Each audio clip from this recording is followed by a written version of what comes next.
Hi guys, welcome to my videos. So guys, when it comes to Power Apps, we know that how extensively it is being used nowadays because of its immense potential and compatibility.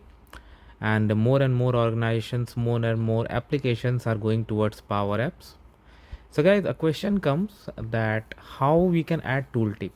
For example, you may have a form where you may have some buttons, you may have some fields that somebody put a hover over it and can read some text to find out, just to give them a hint, right? For example, if it's name, for example, somebody could put a tooltip that write your full name in this format, right? So how you are going to do it?